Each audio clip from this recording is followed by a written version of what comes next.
deuxième match de ce dimanche, la rencontre qui va mettre aux prises Servette à Meyrin pour définir qui affrontera Bâle pour la 5e et 6e place et l'équipe de Marseille pour la 7e et 8e place. Derby genevois, ce rendez-vous avec le meilleur buteur sur le terrain, Nedim Omeradjic avec ses 2 réussites.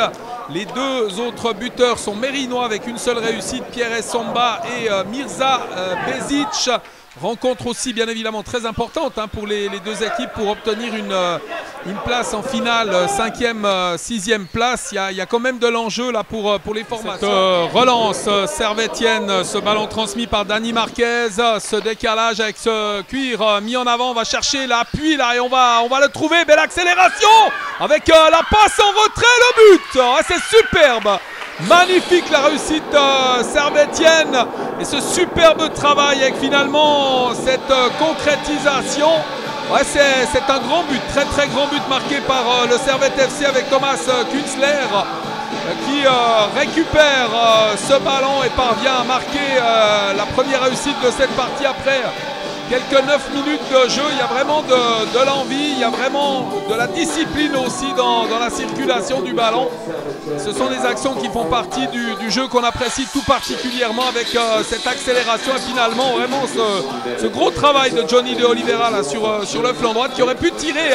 Il avait le but ouvert, finalement il préfère faire la passe en retrait, servir Thomas Künzler qui marque son premier but du tournoi et qui permet à Servette FC de mener dans ce derby genevois à 1-0 face à Meyrin. Première phase, les gardiens ont souvent eu le dernier mot. On pense à Fabien Lamers, le portier servettien, et à González Mir Esteban pour Meyrin, avec attention une nouvelle possibilité pour les Servettiens avec finalement le tir. Tout à l'heure c'était la passe, cette fois c'est la frappe de Johnny de Oliveira qui expédie ce ballon par-dessus la transversale du but défendu par Esteban González Mir. On l'a dit, les gardiens, là il n'y a pas eu besoin d'intervenir, mais les gardiens ont souvent eu le dernier mot, nous ont gratifié aussi de parades exceptionnelles et bien évidemment c'est pas pour nous déplaire parce qu'on n'aime pas seulement les gestes techniques des attaquants, on aime aussi les interventions des défenseurs et les parades des gardiens. Servette FC qui mène 1-0 après ce but de Künzler sur service de Oliveira, au contrôle de ce ballon de Oliveira qui va déborder, joli le contrôle de ce ballon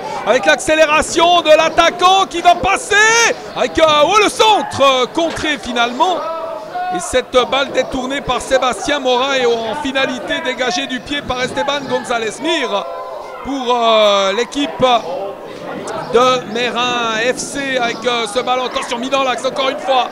C'est bien joué, peut-être une nouvelle opportunité de tir. Superbe la parade d'Esteban González sur cette action, ce tir d'Edgar Dos Santos, la balle du 2-0. On parlait de la classe des gardiens tout à l'heure, quelle parade absolument génial du dernier rempart mérinois qui évite à son équipe d'être menée 2-0, très proche du terme de cette première mi-temps puisqu'il reste qu'1 minute 30 à jouer dans cette première période.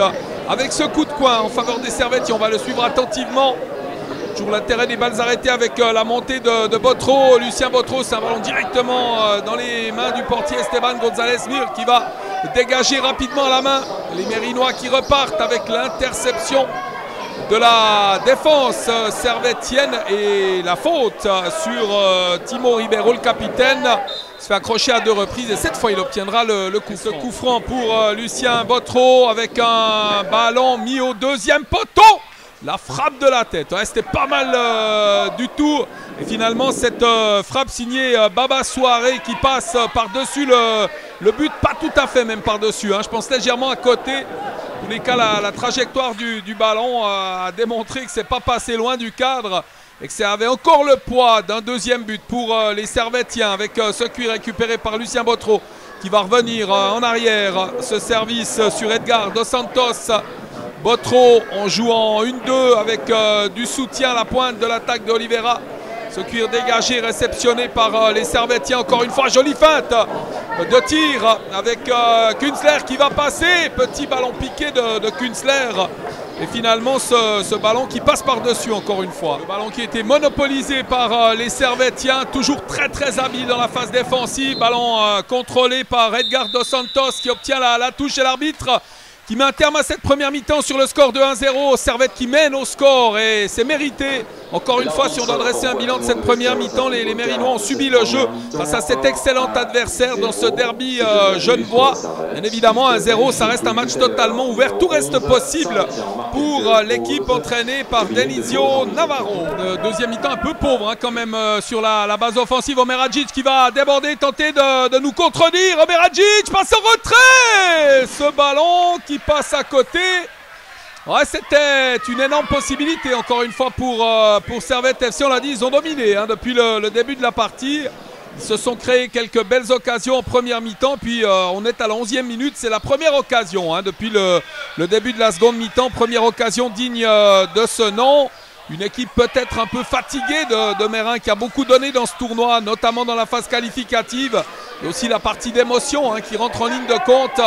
Et pour le moment, les Servettiens qui mènent au score 1-0, mais Meyrin qui va tenter de repartir avec ce ballon contré. Et le coup de sifflet de l'arbitre, ça sera un coup franc pour les Mérinois. Ribeiro qui fait l'effort pour récupérer ce ballon. Le ballon qui reste à l'actif des joueurs de Meyrin avec Ferreira, avec une frappe lointaine finalement, qui n'inquiétera pas le portier là, qui peut se saisir de ce ballon et relancé par l'intermédiaire de Johnny de Oliveira qui a transmis une nouvelle fois à son portier. Ça va revenir sur le côté. Ce service de Baba Souaré, 1-0 pour les Servettiens. Et la nouvelle passe de Dani Marquez pour le dernier rempart des Grenats. Qui repart de l'autre côté. On va chercher l'espace là où il y en a. Ribeiro devant lui avec Botro qui décale, un cuir qui va revenir sur le numéro 16. Il a du soutien dans l'axe avec Alban Ajdini et il va lui transmettre ce ballon. Ouais, le crochet d'Ajdini, c'est bien joué. Il va falloir lâcher cette balle, il y a la pression de l'adversaire, un cuir intercepté avec une balle mise en avant et bien interceptée, bien dégagée par la défense mérinoise. De Denizio Navarro qui vont se battre jusqu'à la dernière. Mais attention, c'est un contre et Omer Hadjic qui a pu repartir. Omer Hadjic en excellente position qui va rentrer dans les 16 mètres. Le centre d'Omer Hadjic, c'est contrôlé par le défenseur qui va perdre le ballon. Le tir contré sur cet envoi d'Omer Hadjic. Ouais, sauvetage encore une fois de la défense. Il y aurait eu un gros travail défensif de la part des deux équipes. À témoin encore une fois cette balle contrée sur l'envoi puissant de Nedim Omer Hadjic. À mon avis, le ballon prenait la direction du but. Et attention à l'action qui va suivre avec Lucien Botro et ce coup de coin de la 21e minute. On est rentré dans les arrêts de jeu à l'instant avec ce ballon mis au premier poteau, intercepté par le portier qui relance à la main rapidement. Les Mérinois qui vont tenter d'aller arracher cette égalisation. Ce cuir mis en avant. Ça sera pour le portier. Pas de danger pour Fabien Lamers. Et la relance des Genevois dans les derniers instants de cette partie. Ballon sur Ajdini. Ajdini pour Lamers. Ce ballon qui va être intercepté par Omer Hadjic qui joue le 1-2. C'est bien joué Omer Hadjic. Anticipation défensive encore une fois. Avec ce ballon mis en avant et dégagé par la défense servettienne. L'arbitre qui renvoie tout le monde au vestiaire. Score final 1-0 pour Servette qui jouera la finale pour la 5e et 6e place face à Bâle. Meyrin de son côté affrontera l'Olympique de Marseille pour la finale 7e, 8e place. On a assisté à une très bonne première mi-temps, quand même un peu moins bonne la seconde. Mais ce qui est à noter, c'est vraiment le côté contrôle du match de la part des joueurs de Domingos Ribeiro. Le FC Servette donc qualifié pour la finale 5e, 6e place.